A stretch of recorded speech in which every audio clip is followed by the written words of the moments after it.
E aí, o que vocês estão achando do mundo aí, do jeito que tá? Porque a gente está numa situação grave ali, mundialmente acontecendo, né? Uma crise mundial muito forte em todos os países mais poderosos do mundo estão se estranhando, né? E, porra, a Rússia, o Robson estava falando ali nos bastidores, está mobilizando 300 mil homens para a guerra agora. Então, a guerra deve mudar de patamar, talvez, né? O que vocês acham? Quer começar, ministro? Manda a bala aí. O mundo, como disse o Cartola, é um moinho. Então, nós estamos vendo aí mais um ciclo desses conflitos que alcançam a Europa quase que a cada 30 ou 40 anos. A Europa é um continente de muita instabilidade, né? Há 400, 500 anos que vem assim, desde as chamadas guerras dos 30 anos, né, que a Europa faz e refaz suas fronteiras pela guerra. Você vê que recentemente um país chamado Iugoslávia existia. Hoje são 5 ou 6 países diferentes. Há 30 anos a Alemanha eram 2. Hoje é uma só. A Tchecoslováquia era um país. Hoje são 2 países. Ninguém vai saber dizer, por exemplo, quantas vezes aquelas províncias, ora francesa, ora alemã, a Alsácia e a Lorena, mudaram de nacionalidade. Às vezes não era nacionalidade nenhuma. Então isso é a Europa. Então não pode surpreender o que está acontecendo entre a Rússia e a Ucrânia. É a reprodução desses conflitos. A própria Rússia já passou por quantas guerras? Quantas vezes foi invadida? Quantas vezes teve a sua soberania violada? Então, eu acho que, em primeiro lugar, não pode nos surpreender. Em segundo lugar, que o mundo e o Brasil devem estar preparados para as consequências desse conflito, que já chegam ao Brasil na forma do encarecimento dos fertilizantes, que ainda bem que a Rússia garantiu o fornecimento, né? Nas dificuldades econômicas que vão criar, que vão derrubar o preço das nossas commodities. Todo mundo prevê um ano difícil em 2023, né? Mas isso era previsível, tá certo? Só que tem uma diferença que na época que as fronteiras dos países mudavam sempre através de guerra, era uma época que a bomba atômica não existia, né? Depois que a bomba atômica foi inventada, meio que as grandes potências meio que se limitaram de conquistar novos territórios, tá ligado? A única grande potência que... Tipo, a China quer conquistar Taiwan, a Rússia quer pegar toda a região de alcance deles ali na Europa e na Ásia, e os Estados Unidos, ele era um país que é contra expansionismo território, mas atacava vários países do Oriente Médio e ocupava. Apesar deles não pegarem para si os territórios, eles trocavam os líderes políticos lá como eles bem entendiam, com chantagem, ameaça, assassinato, operações especiais de mídia, um monte de coisa, né? Mas até o momento a regra era você não podia, invadir um outro território e pegar para si. Por isso que quando a Rússia anexou a Crimeia foi talvez o começo dessa crise do jeito que tá, não sei. Como que vocês enxergam isso? Mas a Crimeia nunca foi da Ucrânia, né? A Crimeia não... Tem uma piada que circula na antiga União Soviética, que porque o Khrushchev, o Nikita Khrushchev, que foi o terceiro, né, o segundo secretário-geral do Partido Comunista, ele sucedeu Stalin, ele foi comissário na Ucrânia, né, na época mais difícil. Dizem que ele tinha um peso de consciência muito grande com relação a tudo que aconteceu na Ucrânia, e num dia de bebedeira, num banquete desse aí, ele cedeu a Crimeia, tá, da Rússia para a Ucrânia. Como na época era a União Soviética, era tudo a mesma coisa, eles nunca pensavam que isso ia acontecer. É meio pacificado aí que a Crimeia é da Rússia. Sim. Agora, o Zelensky parece que não está vendo assim. Mas a gente tem que levar uma coisa em mente, Monark, que corrobora o que o ministro Aldo falou. Essa Europa pacífica e próspera é uma construção dos tempos modernos. Porque se a gente estudar a história, você pega o seguinte, eu estava falando isso ontem na live do Platinho.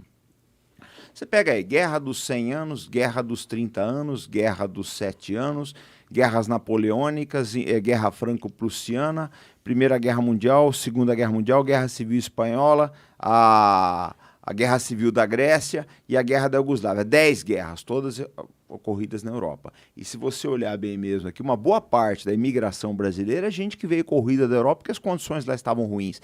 Então, é porque essa geração mais nova talvez não tenha se atentado para isso. Mas a Europa próspera e pacífica é uma invenção dos tempos modernos, gente. Não quer dizer que vai durar para sempre, é uma coisa meio que artificial. Agora, quando você começa a ter todos esses problemas aí, do alto custo da energia, que é básico para a nossa civilização, né? Eu não sei se esse modelo europeu de prosperidade, modelo democrata, essas democracias liberais e dessa paz toda vai ser possível, não. Eu questiono bastante isso, se daqui para frente a gente vai conseguir repetir isso aí, eu não sei. Sim, mas é que o problema é a bomba atômica, na minha opinião, entendeu? Tipo, a guerra contra a Rússia, que é o que tá rolando, uma guerra do Ocidente contra a Rússia. Contra a Rússia. Essa é a guerra que tá rolando. E como que você avança sobre um inimigo que tem o poder de destruir o mundo só apertando um botão? Tipo, quanto você provoca essa pessoa? Porque a Rússia não vai simplesmente deixar o mundo invadir, pegar território dela e com a bomba sentada na bomba atômica. Eles não vão deixar isso acontecer.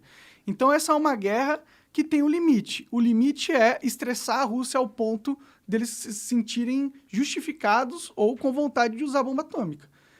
A guerra não está diminuindo, ela está só escalando. Hoje escalou bem. A Rússia está cada vez mais tendo que mobilizar suas forças para manter-se no jogo geopolítico. Se eles perdem sucessivamente, eles vão ficar vulneráveis? Eles vulneráveis, os países que estão atacando, eles vão ter uma escolha. Vamos pegar mais, vamos destruir a Rússia completamente ou vamos fazer um acordo de paz? Não parece que a galera vai querer fazer um acordo de paz. Eles vão querer tirar a Rússia da jogada para sempre. A Rússia tem a bomba atômica. E aí? Por que a gente não está indo para uma catástrofe agora, tá ligado? O que impede da gente estar indo para uma catástrofe? Eu queria ouvir a opinião do ministro Aldo. Eu acho que essa bola está descendo a montanha e ninguém está segurando, né? Mas eu preferia que ele falasse. Eu creio que a existência da posse de armas nucleares por vários países é uma espécie de seguro de que ninguém vai usar esse tipo de arma.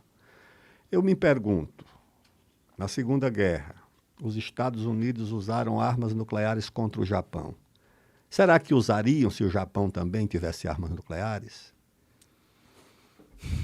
Hein? Eu acho que é possível, cara. O ser humano é maluco. Será que o americano, diante do risco de ter uma bomba nuclear sobre Nova York, Chicago ou Los Angeles, enviada pelos japoneses, jogaria bombas atômicas sobre Hiroshima e Nagasaki?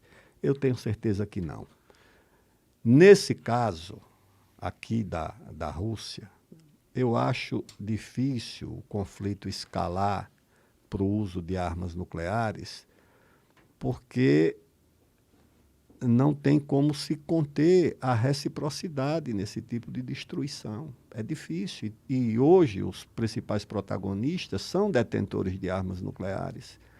A Rússia tem em grande quantidade, os Estados Unidos também em grande quantidade, mas a Índia também tem, a China também tem, o Paquistão também tem, a Coreia do Norte já assume que tem, Israel dizem também que tem, o Irã ninguém sabe se tem. Então isso é algo que está fora de controle depois que alguém der o primeiro passo. Por essa razão, eu creio que a existência desses arsenais em posse de vários desses protagonistas funciona como uma espécie de seguro de que ninguém vai dar o primeiro passo exatamente por causa disso. Eu entendo, eu concordo com isso, eu sou mega a favor da bomba atômica nesse sentido como proteção de soberania. Dois. Mas, ao mesmo tempo, eu não acredito que é impossível de acontecer, porque o Putin, ele é um autocrata, é um basicamente ele é um ditador, né? Vamos ser só sinceros. Mas, ô Monark, a gente tem que começar a se perguntar agora, aonde não está havendo uma ditadura? Você foi vítima dela recentemente. Uma ditadura, a gente não pode falar tudo o que quer e tudo o que pensa no Brasil, não pode. Sim, isso e é outra verdade. coisa também, você pega, por exemplo, vamos lembrar do Fique em Casa. Se aquilo não é a maior demonstração de totalitarismo da história da humanidade, eu não sei o que é. Eu não sei o que é. Nós estamos vivendo. Você pode. A diferença da Rússia e da China pro Ocidente, para essas democracias liberais, é que aqui você pode escolher o seu ditador. Olha o que o Trudeau fez no Canadá. Eles foram na conta dos apoiadores dos caminhoneiros grevistas e tiraram o dinheiro. Se isso aí não for uma ditadura, eu não sei o que é. Bom, Eu não sei mais o que é. é que, tipo, a ditadura... O Trump censurado nos Estados Unidos, o homem, em tese, mais poderoso do mundo, não pode falar no Twitter. É que tem níveis de ditadura. Eu concordo que Não, é nenhuma uma deles posição é bom, né? Ó, uma vez eu autoritária da ouvi, democracia. uma vez eu ouvi um sujeito falando... Eu tenho um rabino amigo meu, fora de série. E ele fala uma coisa que é a grande verdade. A democracia ideal é o seguinte, você pergunta o que você quiser e eu respondo o que eu quiser. Eu acho que isso seria o ideal. Agora, a gente já chegou num ponto que tem assuntos que são tabu. Mas se você aparecer com um livro proibido aqui, é capaz de entrar a Polícia Federal e querer fuçar na tua biblioteca. Nós estamos nesse ponto. Sim. É bastante questionável. Eu digo isso tudo porque as pessoas precisam começar a refletir. Precisa parar com esse negócio do Brasil vai para Cuba, porque na Argentina é pior, na Venezuela é pior. E o que nós estamos fazendo de ruim também? Eu não digo que esses países sejam um exemplo para a gente, eu não acho que é, de forma alguma. Agora que nós estamos a zilhões de quilômetros de ser uma democracia plena, eu não tenho a menor dúvida. Mas esse não é um problema do Brasil. Esse é um desafio do mundo. Exatamente. Onde você vai aos poucos testemunhando a substituição da chamada democracia institucional, que é a democracia que se organiza a partir de leis produzidas por instituições de Estado, um decreto, uma lei aprovada no parlamento, uma decisão judicial. É isso o que nós costumamos chamar de Estado de Direito. Democrático, mais ou menos democrático, mas o Estado de Direito é isso, é quando o Estado é o gerador das normas e das leis. Hoje nós vivemos um período em que as normas, as leis são geradas em grandes empresas privadas. Então, a norma do que pode ou não pode, por exemplo, circular na internet, não é mais uma decisão de Estado, não é mais uma decisão judicial, não é mais um arbítrio exercido institucionalmente pelo Poder Judiciário, por um Congresso ou pelo governo. Não, agora essas normas são ditadas por instituições privadas. Então, o Google determina, o Facebook determina, o Instagram determina, o Twitter determina o que pode ou não pode circular ali. É claro que há coisas que circulam, de fato, né, que são absurdas, mas é a empresa que deve decidir ou é uma norma, uma lei, o Estado? É essa a confusão que, infelizmente, está estabelecida. E aí você dividiu o mundo entre o que é mais ou menos autoritário, tá certo? Não é uma coisa simples hoje em dia, porque você diz, mas a China é uma ditadura, é um regime ditatorial.